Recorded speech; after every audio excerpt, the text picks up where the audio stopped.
Et on en parle avec vous, Bruno Darroux, bonjour. Bonjour Raphaël. Voilà 5 jours maintenant que durent les manifestations, sans que le président Jovenel Moïse semble disposé à quitter le pouvoir. Voilà, absolument. Pour le moment, Jovenel Moïse s'accroche au pouvoir.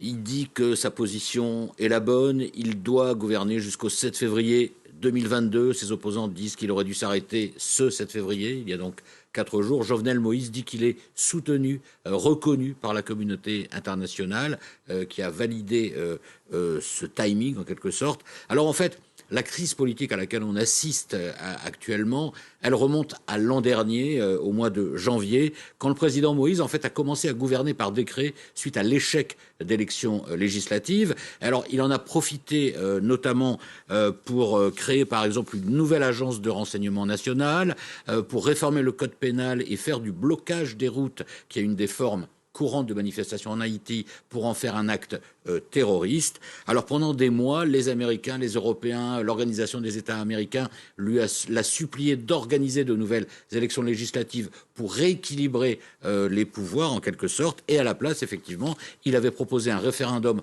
en avril prochain, un référendum sur une réforme constitutionnelle qui serait suivie à l'automne prochain d'élections législatives et présidentielle. Alors ce projet de réforme, il prévoit notamment la suppression du poste de Premier ministre au profit d'un poste de vice-président, la suppression du Sénat, un redécoupage des circonscriptions électorales. Bref, pour ses opposants, il a été accusé de dériver carrément vers un pouvoir autocratique. Pour l'instant, donc, les manifestations qui réclament son départ ont gelé tous ces projets de Jovenel Moïse quand même.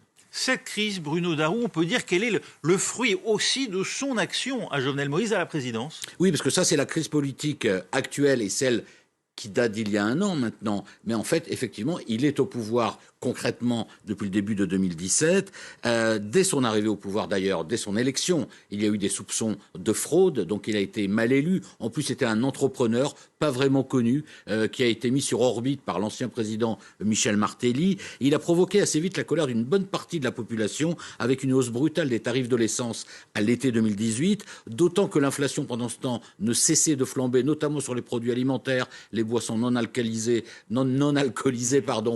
aggravant un peu plus, davantage, le pouvoir d'achat des Haïtiens dans un pays, il faut le rappeler, où 9 millions sur 12 millions d'habitants vivent sous le seuil de pauvreté, voire d'extrême pauvreté. Alors la colère populaire, elle a été exacerbée aussi par la gestion désastreuse et des révélations de détournement des fonds qui avaient été prêtés par le Venezuela à Haïti entre 2008 et 2018 pour financer son développement. Et un premier rapport de la Cour des comptes avait révélé il y a 2 ans qu'une quinzaine d'anciens ministres et hauts fonctionnaires avaient détourné des fonds et qu'une entreprise qui était dirigée à l'époque par un certain Jovenel Moïse était également impliquée. D'où des manifestations qui ont été très violentes à partir de l'été 2019 contre la gouvernance de Jovenel Moïse. Vous voyez que la colère couvait depuis longtemps, elle se déchaîne devant ce qui est perçu comme un abus de pouvoir. La situation en Haïti aujourd'hui, pour reprendre la formule des évêques catholiques de l'île, eh bien, est littéralement explosive. Le quotidien des gens, disent-ils, c'est la mort,